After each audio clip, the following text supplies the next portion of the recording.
directed our attention away from him to Baba. So they were always very keen for us to focus on Baba and not on them as individuals. Some of you will have been in Mundley Hall when people would ask Erich yet again to tell his life story, and Erich would just sigh with a mixture of whatever that was, exasperation, good humor, and then he would tell his life story. But most of the other Mundley were very reluctant to tell their life stories, and Erich, I think, it was a burden and it was a service that he did. So in some ways, we know very little about Francis's life. Another factor was that Francis was actually quite a shy person. People that knew him, and people who knew him well, were very open about his gruffness. He could be very gruff with people, he could be very short with people, snappy at times, and that was part of who he was. But he was also quite shy. And one way it manifested was that he didn't like to talk on the phone. So a phone conversation for Francis was painful and not something he relished, not something he welcomed at all. And in fact, one of the documents I'm going to talk about tonight started with Francis making a request to me to make a phone call on his behalf. And I'll tell you more about that in a moment. There are three documents that I'm aware of life story, his autobiography. Michael. Two of them are poems. Can we excuse you for a moment, please? We didn't get in on the first part of your talk. All of a sudden you were talking and you were already well into it. So, yeah, I was saying that another factor in in people who knew Francis well, not knowing his life story, was his shyness. And I was mentioning that he didn't find it comfortable talking on the phone, and he got me to make a phone call on his behalf, which led to one of the documents that I'm going to talk about tonight. So the three documents. So one other thing about his shyness, I imagine a parallel between Francis and Bob Dylan. When you see Bob Dylan in an interview, he seems very arrogant and very offhand. But I don't know. But I suspect there was shyness behind that. And Bob Dylan, like Francis, was extraordinarily articulate and eloquent with the typewriter or the pen. But when it came to everyday conversation, Francis and I suspect Bob Dylan also struggled. So I imagine there's some parallel there. The three documents that. Oh, sorry. One other thing about Francis's life story. When Francis came back from India after spending 10 years with Baba as a Mundley member, people of our generation naturally asked him, how was it to spend time with Baba? What were your experiences? And Francis would very often answer them by saying, "Read my works. They say it all." And he wouldn't tell many anecdotes at all about his time in India. He wouldn't. There wouldn't be long stories about those 10 years. And Francis was relying on his poetry and his prose to tell the story of those 10 years with Baba. The three documents that I'm referring to, one is Book 2 from Stay With God, The Love Song of John Kerry, which is one of Francis's autobiographical poems. The second one is Francis's The Word at World's End, which is another biographical poem. The Wind of the Word, thanks, Raine. And the third is this document that Francis called a biographical sketch. And what I'm going to do is that most of tonight's meeting will be going through with our readers here, well-trained, very skillful, very practiced readers here. We will be going through the love song of John Kerry. And I want to tell a few anecdotes about the poem before then. But so let me start with that. In the process of exploring this poem, the love song of John Kerry, the first anecdote that I just came to light just late last year from a man named Donald Greenfield, an Australian cartoonist and someone who Raine would have known well. I don't suspect anyone else met Donald. You would have to have been in Mehrabad in the very early 70s when Donald was there in 71, 72.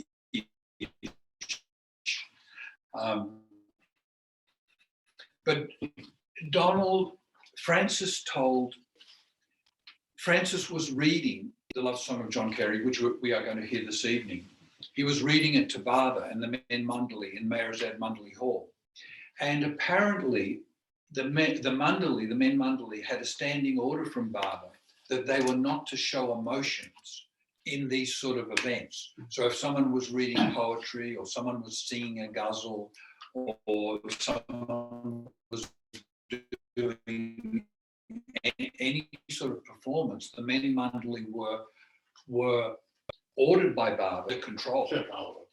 Well, I suspect the order was for Alaba. That's my guess. So Francis started reading the love song of John Kerry, and Kakabaria became moved by Francis's poem. And Baba saw this and gave Kakabaria permission to let the tears flow, which apparently Kakabaria did. Curiously, Kakabaria, I think, had very limited English, but there must have been something in the feeling of the poem or the feeling that Francis was conveying that touched Kakabaria, and so he wept. At the end of Francis reciting the poem to Baba, Baba said to Francis, "Who is this John Kerry? Where is he now? I'd like to meet him."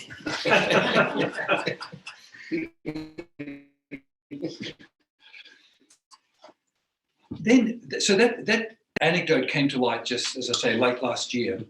Then just, what's today, Friday, just on Tuesday of this week, I happened to have a telephone conversation with Ellis Pines, who some of you may know. David would know from Chicago. Extremely well. Extremely well.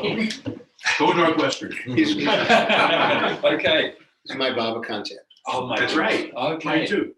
Okay. That's right. And I think Ellis and Francis they collaborated on plays maybe, or do you know? The chair. The chair. He wrote a play. Yeah. That Ellis wrote. Yeah. Did Francis have a part in?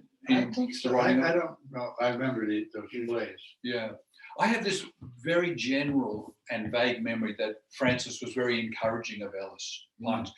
Francis, so I happened to have Ellis on the phone, and Francis and Ellis shared with me the story that on this same event, this same occasion, when Francis was reading the love song of John Kerry to Baba, if this moves me to tears, imagine how it will move the people, the wider world. So that just came to light. Yeah. The third anecdote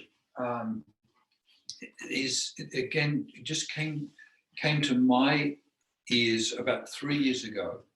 Victor Sekala, and I actually videotaped Victor telling the story, but I thought because of the Zoom call and other technical reasons, I wouldn't play the tape because it'd be quite, be a bit cumbersome to get it up on tape. But I plan to put it up on YouTube. It's a beautiful, brief interview that Victor gave about this particular incident, which is he was really taken with Stay With God when he heard about Barber in 1970, 71-ish.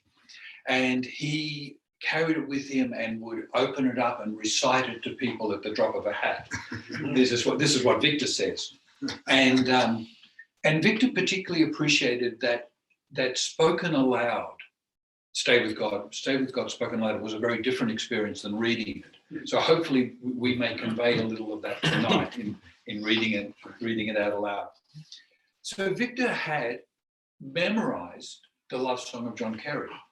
It's 4.5 pages, but it's a very dense and complex poem. Its structure is very, to me, it's not a conventional, rhyming lines, couplets. To me, it's a remarkable achievement to have memorized this. Yeah.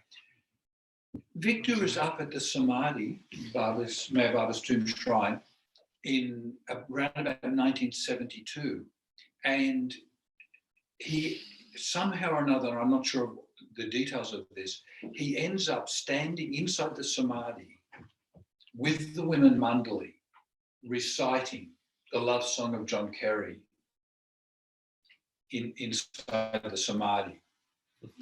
And at the end of the recitation, Mayra said, "You made the words sound as though they were your own," which is an incredible compliment. But that really struck me. But it also struck me that this song, the love song of John Kerry, is actually all of our stories. So in that sense, the words are Francis's, and the words are by Francis of Francis, but they're also of us as well, which hopefully our skillful and increasingly nervous readers will convey. Sorry, that's you. Thou us, yes. So before we do that,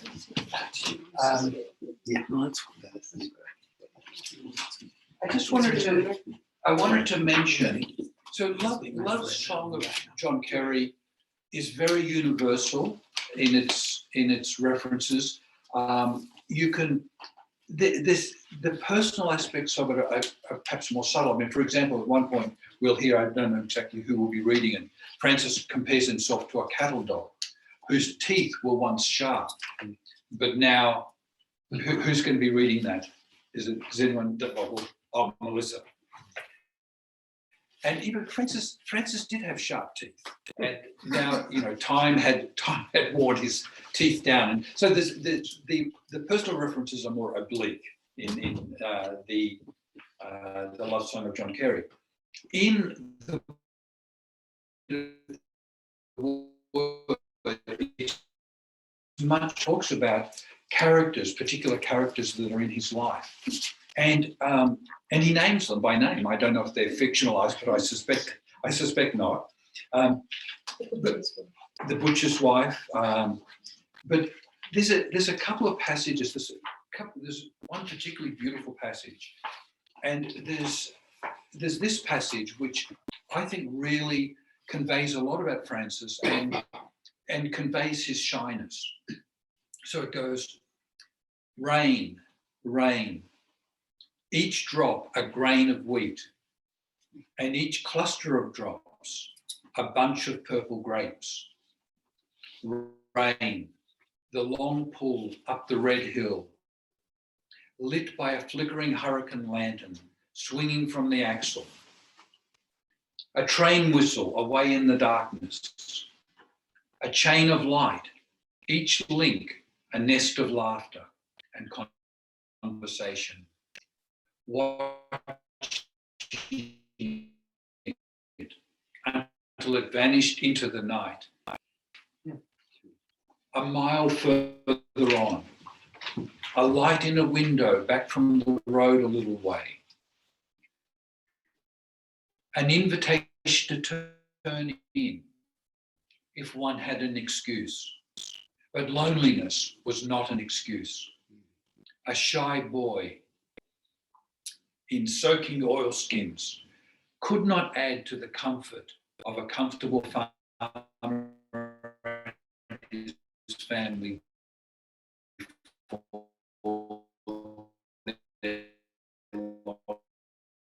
fire.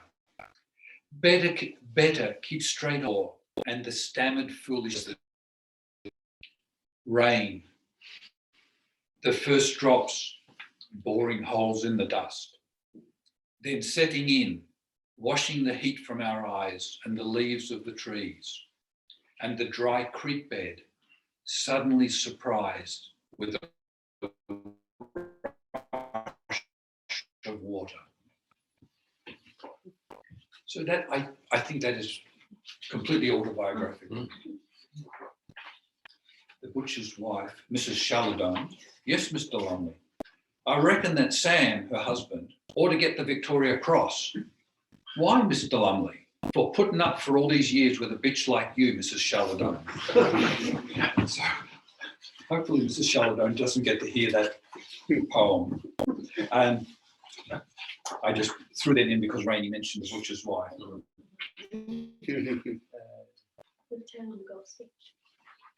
We'll pass on that.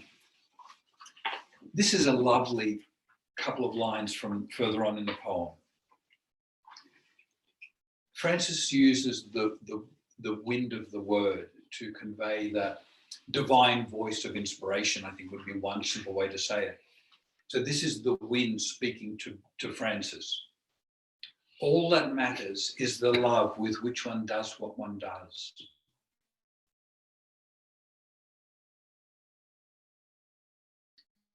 The love, just a beautiful stanza.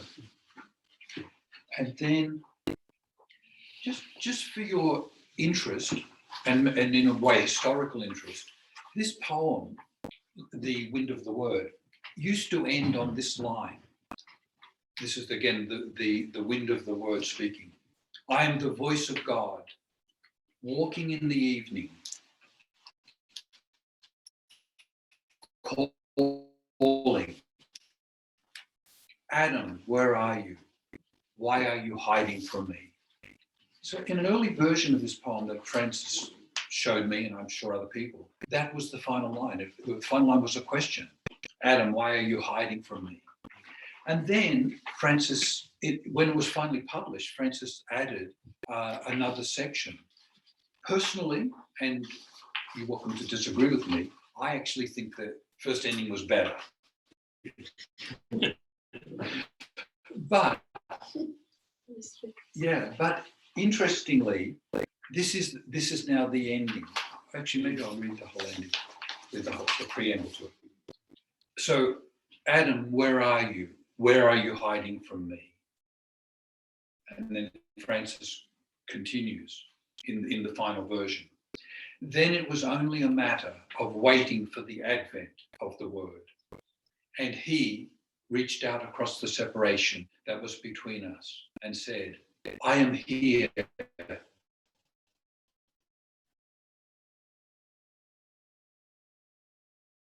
Where I am and where you have put me. And I asked, when, beloved, will I, which is the right time?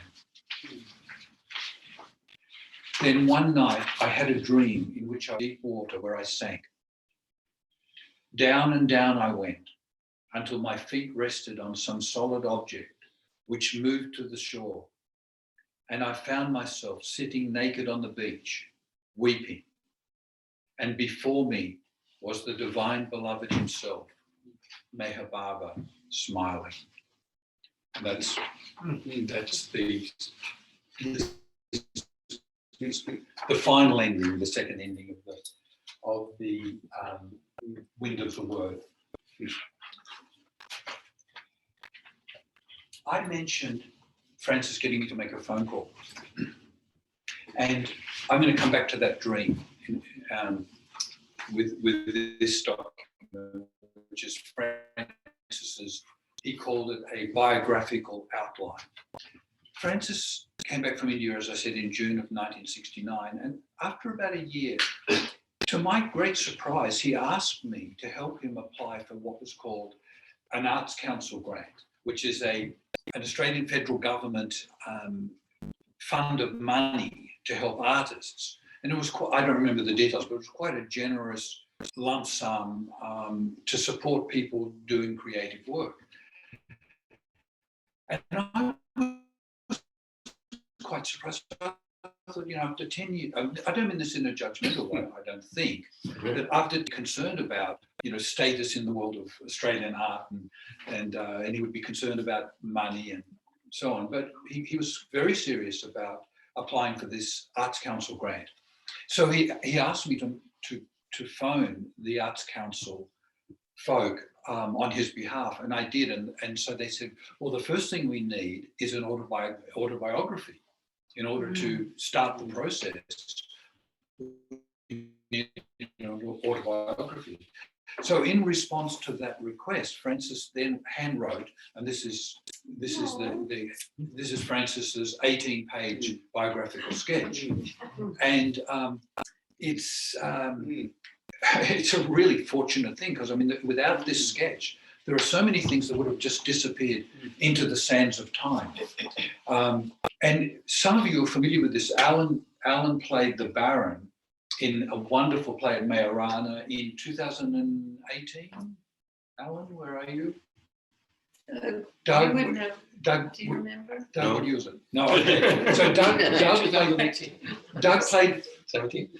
Doug played Francis and Alan played the Baron, and they used, they're not directly, but they used sections of this biographical sketch.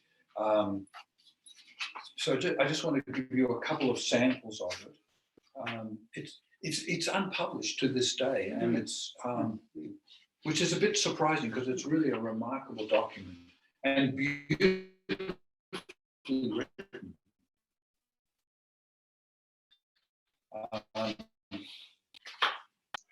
So I'm reading Francis's handwriting, so bear with me.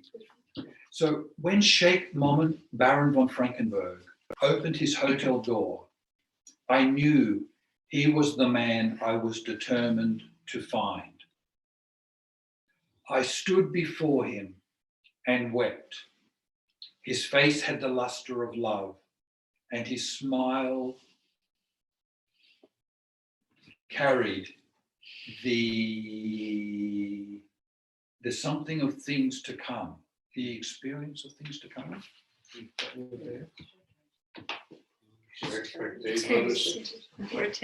Assurance of things to come. I will get my glasses out if it gets any worse. So just a beautiful testimony to Baron von Frankenberg. And so this is also about the Baron, your friend, Alan. We were wondering where you were. Did you get shy? No. So Francis begins his association with Baron von Frankenberg, and he writes, "Now began 3 of the most profitable years of my life. My sheikh was a German aristocrat and an officer in the Crown Prince's regiment, but had promised God that if he would extract him from the war machine, he would give up his life to him. God had done so, and he, Mohammed, was fulfilling his part of the bargain by imparting these spiritual truths to others. He had received initiation into an order of Sufism by a saint named Hazrat Inayat Khan, who in turn was empowered to initiate others." So that's just a little sample of Francis's writing about the Baron. And again, Doug and Alan did a beautiful job of conveying the relationship between the Baron and Francis. And just to close this, so very unfortunately, it ends on page 18, and it ends with Francis leaving California to go back to Australia. He talks about his contact with Rabia Martin, then he talks about Moshe de Juice. It just very interesting what he says about Moshe de Juice. Mrs. Juice had a certain regality of bearing, lit by a whimsicality that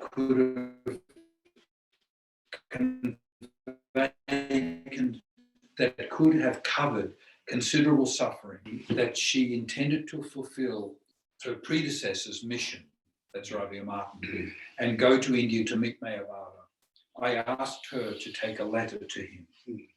And the very last paragraph is, I had had a dream in which I was swimming in the sea and was carried out into deep water, where I sank.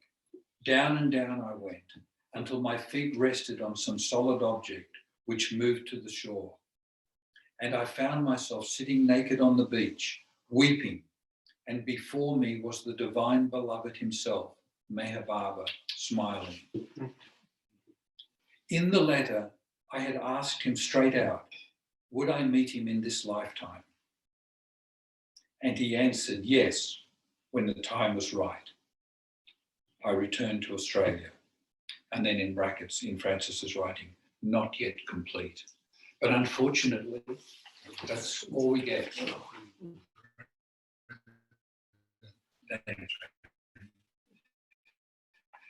So that dream, because Francis was living here for those 18 months from mid 46 to late 47. In Fairfax, yeah. Did he get the grant? No, I suspect that what happened was, I don't, no, he definitely didn't get the grant. And my guess, only a guess, is that this process of writing this biographical sketch either was too much for him or made him realize that he didn't need to go down that road. I'm only guessing, but so he never, it finishes on essentially late 1947. And no, a formal application never went in. This never went in. This has never been typed even, as far as I know. Yeah, we read So, this years ago. Sorry? We read this at Myrtle Beach years ago. Yes, When we were exactly. doing the play. Yeah. You and Karen and I. Yeah. So, on that note, I'm going to turn it over to our readers here, and for the love song of John Kerry. So I'm done with my. You're back at way up. What? No, we have it on. The love song of John by Francis Brabazon. Back in Australia, John Kerry continued the exile he had begun so and so many millions of lives ago through his own act of waking up and wanting to know exactly who he was. A musical question which turned out to be a fugal proposition of infinite possible development. Sun beat and rain beat, veil upon veil, day veil of brightness, night veil of dark, face veils and form veils gossamer spun, crowded close and thickly, sail veils and flag veil hoisted over veil of sea, veil voyage and returning, rain veil of weeping and a place he hoped where none knew of ships and journeying and the far shadowing spear of his glance. Baba, thou beloved. Nursing his wound, never healing, but widening, because the spearhead remained in it. Widening and love festering, sloughing off veil flesh, widening cleanly, and the spearhead of bliss entering more deeply into the flesh veils, ever more hungrily and healingly, as the sun into the earth when the farmer sets his plow more deeply into the sour subsoil, where no sun has been before. Each day of day drag or day flight, curtained within the three curtains of sleep veil and dream veil and awake veil, sleep the forgetter and dream the distortioner, and wakefulness the cruel concretizer who sets the dreams in solid form The painter, whose brushstrokes are the bones, and whose color is the teeming flesh squeezed out of tubes of nerves. Nursing the wound, gazing with admiration on the face of the lovely spearman, he was saying to himself, small wonder and great wonder, things are as they are. And this business of everything and nothing, this business of being nothing and somebody, nobody feeling he is something in your hand, Baba, or else nothing before your feet. Patience, fool, he was telling himself. Yap, yap of nothing about something, which turns out to be nothing. Yap, not of piddle, pool, puddling, instead of sitting quiet by the crystal stream, gold flecked of his love. To advantage when you sit still. You don't feel the kick in the bones so much, and you give him a chance to do something. Baba, thou beloved, you, Baba. Stop wanting when you are lying down to raise yourself onto your knees, and stop wanting to lie down and cover your head with a blanket when you are standing up. Stop wanting a job with dry land and with lovely rivers. Leave it to him. He knows the time of seed time and growth time and fruit time, both in space time and continent time. Baba, thou son of the gold of the spear and its widening and healing. Turn in yourself, John. Bring back your eyes, bondman, from restless visioning. What is it to you that an eye is furtive, a lip derisive? That speech is ruined and no eye's lightning indicts the pages of books in lovely verse. Become in your seeing blind, in your hearing deaf. Or ever the lovely tide of spring will find you lip clinging to a clod of earth and your eyes stretched in an empty sky. Only a deep cloud of a man can reigns over parched earth. My gods are diminishing. Since you are a jealous God, one lovely in vanity of alone selfness, let the mill of you grind this to flour for the hungry of you, or let their hunger grow into a crop of hunger so that they will the more seek you and cast this as dust to the wind. Or when the grinding is done, either to flour or dust, give me a word, a lovely singing word in my mouth, some honey word, some wine word to utter in singing, not for many, but for thou in my ear to delight in, so that my ear may aid mine eyes to fix themselves only on your dear form, a singingness of a word, the lovely word of your name, thou beloved one, you. Become unstruck, God, in your entrancement, in this which is called me, so that your own love for yourself may be released in a clear stream.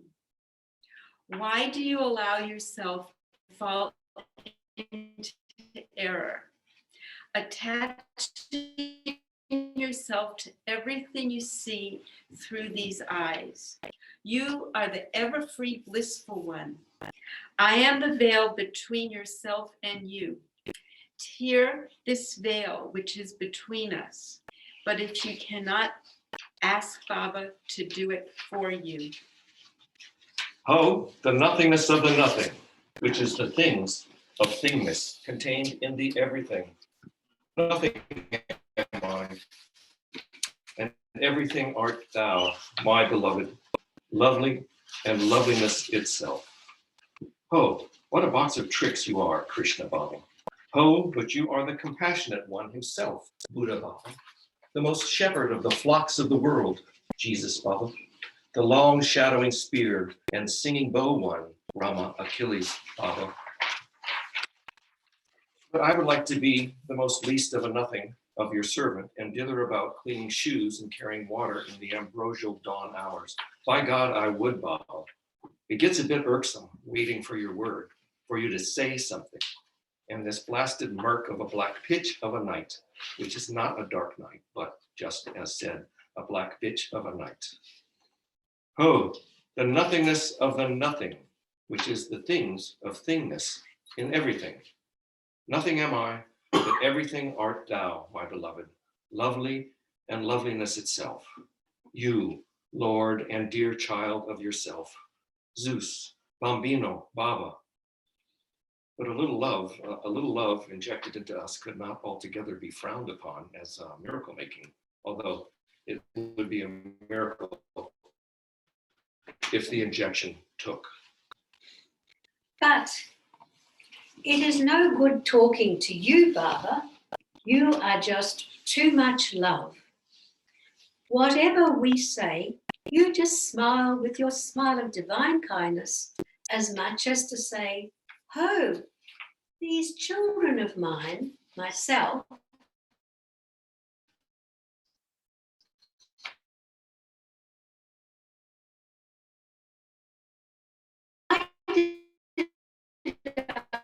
ever wake up and start singing, stretching out and support and the dawn song of his mouth. I only hope I am still around then. It's no good talking to one who is the saying of the say which one says. Because he doesn't listen, because he knows exactly what he's going to say.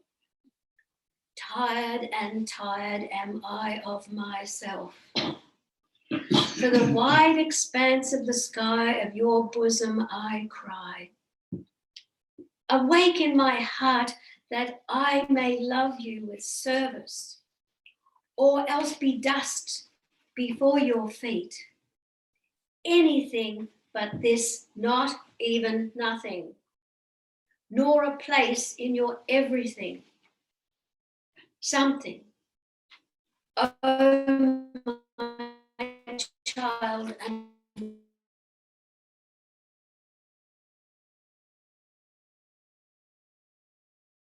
Wheat fields. The sun sinks in his shame, and you cover him with hiding night. But my tears laugh at me, and my shame is naked before me. The prayers of the ant and the flame-loving moth are you answering, and the heavy earth turning are you guiding with infinite care. A song in your praise, or a mute adoration, is not much of an asking, and there will come the time of your lovely speaking and your leaving, and my going and returning, and waiting and emptiness and unlovely earth under my feet, and wide sky. Somewhere you will be, and the mother will be answering her child, and the loved one her lover, with moon and star glint of love eyes. Baba, Baba, God, son of earth and rains of all growing. Not only can I not sing of you, my beloved, but I have no place in your work. A lame cur around the streets and back doors of houses am I, who was once a cattle dog, horse whose teeth were respected. Dog I would be, but at your heels, Baba, to trot in your dust, and at campfire at night be a little way off, watching your every move, and when you lay down, myself to follow you again in dream. But I remember your "Am I not enough?" to Abu Said, both at the time when the people praised him and when they voided their filth on him. I remember your kindnesses and the hem of your dress in my hand, and your saying,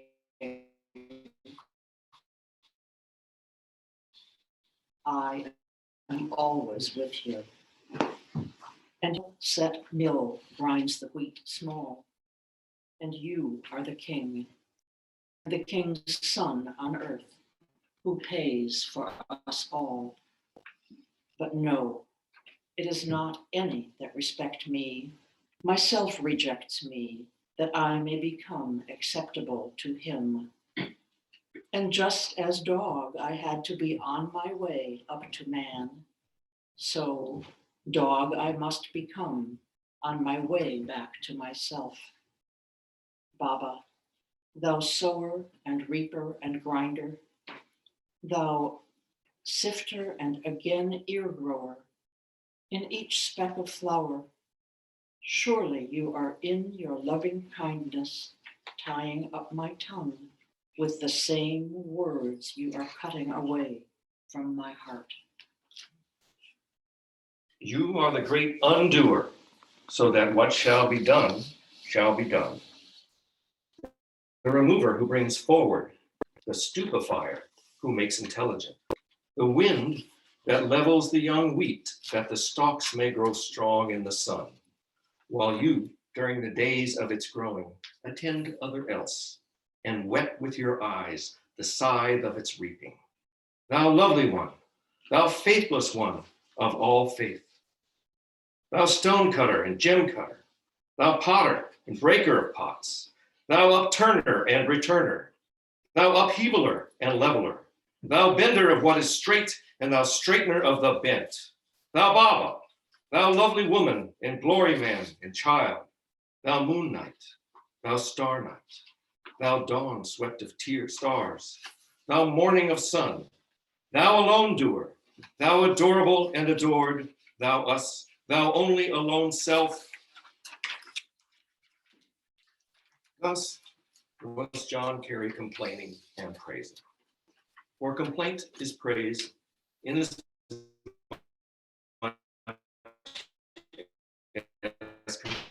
complaint is attachment and praise.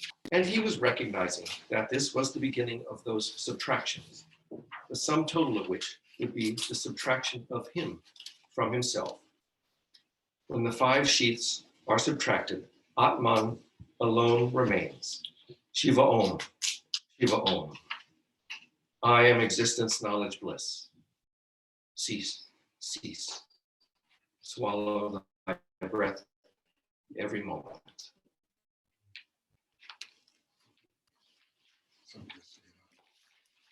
That ends the love song from Kerry. And Alan, could you sit here because the light's better? Thank you. And the next section of Stay with God is actually a discourse from Baba, which Alan will now read. So these are Baba's words. Yes, page 65 and 66. God in the beyond state is likened to a soundless, shoreless ocean. The womb of God, for knowledge of himself, who am I, manifested as sound. This oceanic sound is of God, and contains and is his experience of power, knowledge, bliss. The emergence of this sound through what is called the own point, or its creative utterance, produced the worlds of mind, energy, and matter. This primal oceanic sound is the root of all forms and creatures and men, and they are continuously connected with it and derive their life from it. When one closes one's lips and expresses a sound, is produced. This is the foundation or ground of all spoken words and contains all feelings, as when it expresses pain and anguish, or joy and happiness, or all thought when expressed during thought, and is capable of containing the whole of the question and its answer. This is a drop, a faint sound of the oceanic sound. The or word of God, separated from the ocean by 7 shadows, the separation. If the whole physical universe was a huge bell, the sound of it in comparison with sound of the oceanic sound would be as the furthermost point of audibility of an ordinary bell. This sound drop is not different from the oceanic sound. It is this ocean. It can never be anything but ocean, but it experiences itself as a drop because of separation. This separation is not a separation by division, but a separation through impression. As the words are expressions of this drop, separated from the oceanic, so are the sense actions expressions and experiences removed from oceanic experience.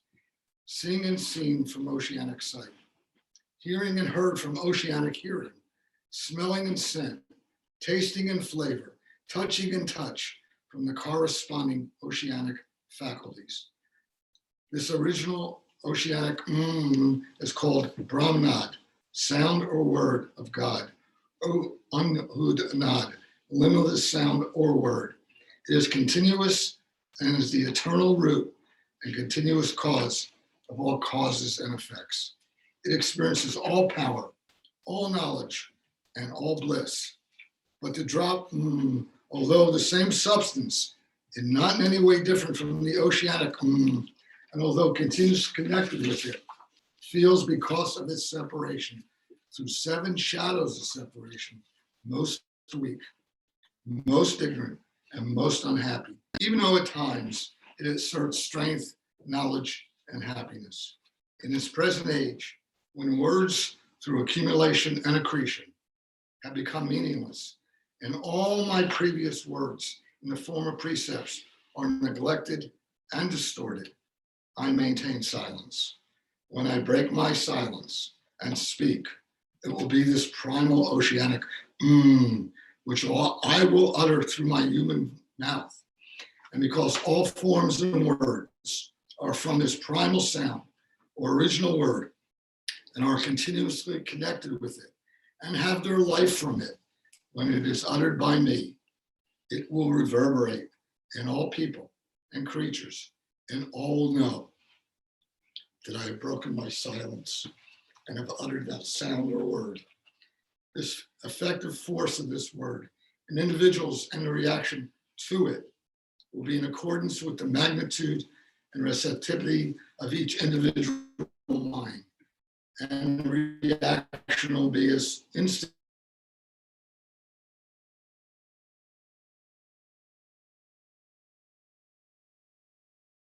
nervously laugh, some lose control of their bowels, and some feel great courage, or reasonless hope and joy. These are the words of the Lord in here above.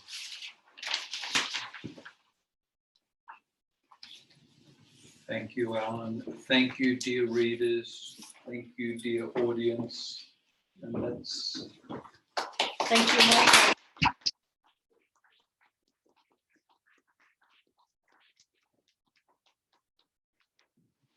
And Francis.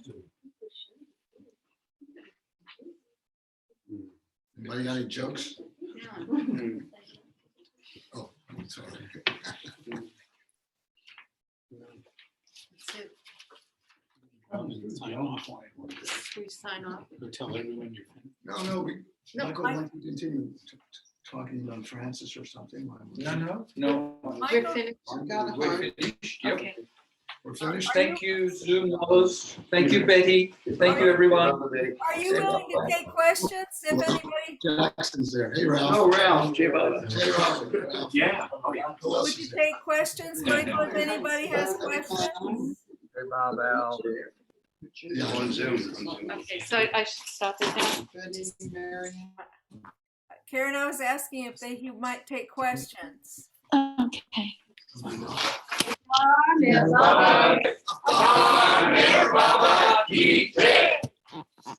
That's how it's done. Thank you, Karen. Thank you, Vern.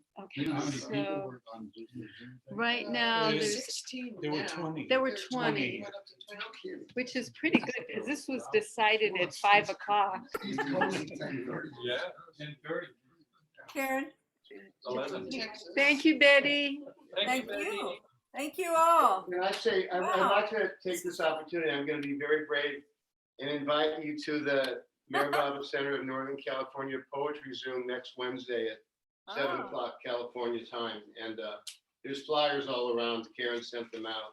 And you can come either to recite poems of your own or anyone's, or just listen. Okay, J-Bob. Thanks, Max. Good work. All right, we're leaving now. Thank All you right. all. Thank you. Thanks for a good experiment. Thanks so much. Thank you, Jay Baba. Thank you so much. It was Bye, great. Ann. Thank It's you. beautiful, wonderful. Thank you. Thank you. We'll, ouch, this is a maiden voyage. We'll try it. This was lovely. Thanks. Yeah, thanks everybody. Oh, thank you so much, Betty. This is Marion. I didn't, in the beginning, maybe I missed everybody's names in the circle reading. I don't think anybody said it. It was, let's see, from the left, it would have been Raine. Michael LePage. Michael, Right. Raine, Eastmann-Gannett, Raine, yeah.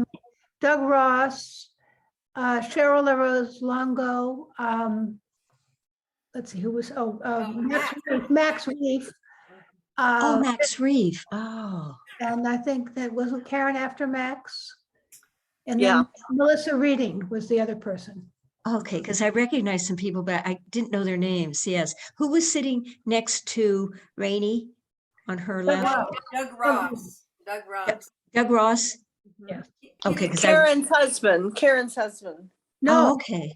No, Oh no, that's Talbot. Sorry. I got at that the wrong. very end was Alan Talbot, but earlier on it was Doug Ross. They swapped out. Doug Ross Oh. leads a book group of Harry Kenmore. He did. He still does, but we're doing Balna too now. So it's a different, but it's always great. Just conflicts with Artie time. We have the same time as Artie, so you have to make a choice. Yeah. Yeah. Wonderful. Well, okay. Betty, can I ask a question? I didn't realize Jeff had well, anybody who knows the answer. Evidently, Jeff has had an operation, Jeff Woberton. Hernia. Yes. Yes. Yeah. Hernia. Ah, Yeah. yeah, he sounded like he was in pain tonight. Well, today, he had that operation this morning. It was this morning. Yes. So, Oh, I see. yeah. Yeah, it seemed like everybody knew about it, but I had heard nothing. But I haven't been on an Archie lately, so maybe that's why. Wow. Yeah, I hope he resolve. He will. He'll resolve that. He'll be able to pee at some Yeah. point. Yeah. I'm just glad it wasn't something else. A hernia doesn't seem like it's that. I mean, Exactly. yeah. Yes, a repair. And I was so surprised to see him, even though he got to come home the same day. It was amazing to see him. He Yeah. was really devoted to this group. I think he's it would take a lot. I think that he comes out just for a little bit on the days when he works, just to kind of touch base. Yeah, he's pretty amazing. Thank you, Betty. Ellen, you seem to know a lot about Stay with God. Have you read it before? Oh, yes. I've been reading it since 73. Were you in Australia with Francis? No. I just, I've been in the Northern California area since then. We've had meetings in this area since 72. And there was a period when we did a lot of reading of God Speaks. And if you look at my God Speaks, it's full of little markers. You mean God Speaks or Stay with God? I mean, Stay with God. A lot of God I'm Speaks, asking but- because I'm doing that reading with Greg Dunn and Chris Barker, who are from Asheville. Mhm. And it's very different when you can actually hear it read out loud, like in the group tonight. Yes. And I do recognize passages, that we've read, but Mhm. it sounded better when other people read them. When you're trying to read it and study it and trying to figure out what it means, it's really difficult because Yeah. there's so many allusions. Well, at one point I went through and marked the whole segments from all through it. And then I had a couple of times I've done readings of those sections.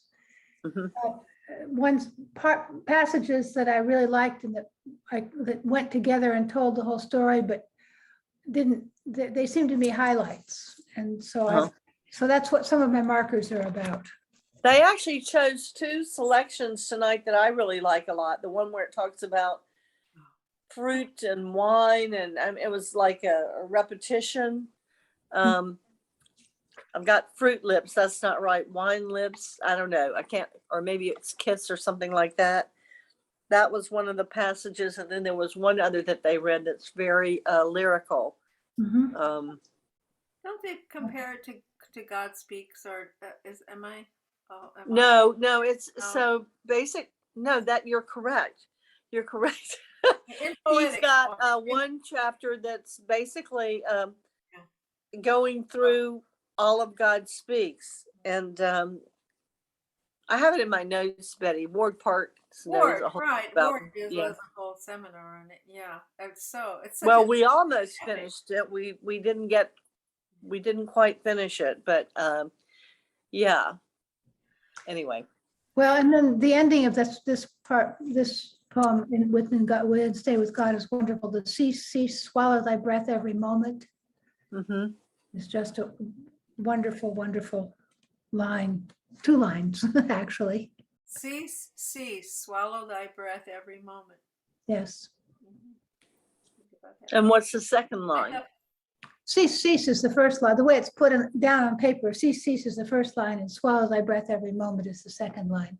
Uh-huh. And where does that fall? That's at the very end of the section on John Kerry. Mm-hmm. Is that chapter 2 or chapter 3? I thought it was 3. Book 2. Book 2. Okay. So book 1 is really the autobiography of Francis. And then no, is that no, that's the story of Mayor Baba, right? And then there's and then it's the autobiography, which is the John Kerry, and then it's the going through of God Speaks, right? Well, yes and no. Yes and no. I mean, basically the books are listed as the first one is called Meher Baba, The Occurrence of Reality and Illusion. Mm-hmm. The second one is called The Love Song of John Kerry, Illusion Singing to Reality, which could be considered to be Francis singing to reality. Right. God Speaking, the question which reality asked itself in the beginning of all of illusion and its end. Yeah, that's book 3, but then book 4 is the steps to his feet, abandoning illusion for a reality.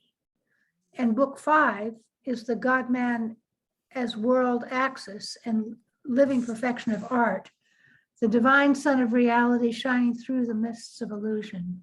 Mm-hmm. Yeah, I think it's the 3rd chapter that is the recap of God Speaks. Well, yes, and I think that it alludes to God Speaks. I wouldn't exactly call it a recap, but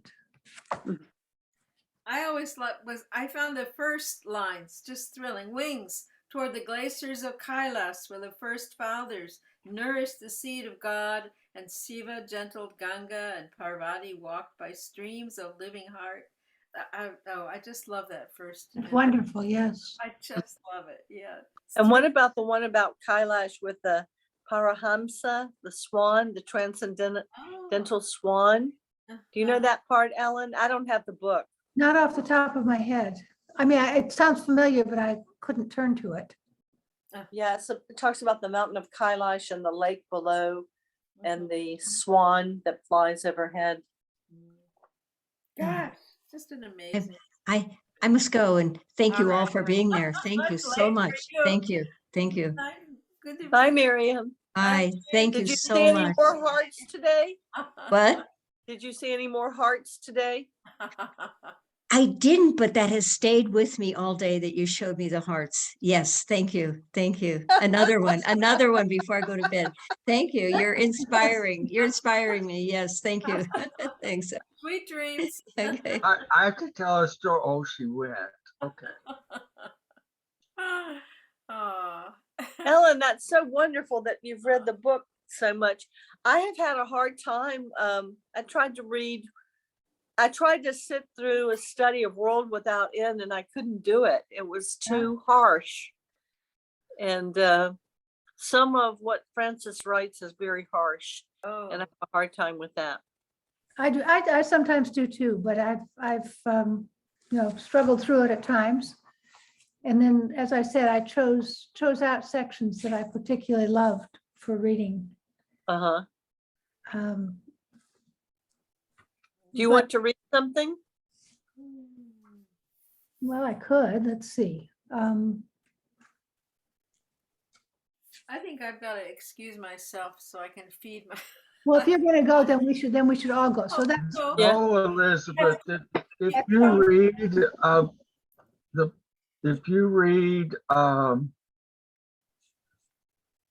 the book, the Old Testament, who's the Solomon, is it? Ecclesiastes. No, David to Solomon. What is the, Psalms? No. no, right after Psalms. Proverbs. Proverbs. It's Yeah, but he Proverbs. did. Yes. You will read much in that book that's of what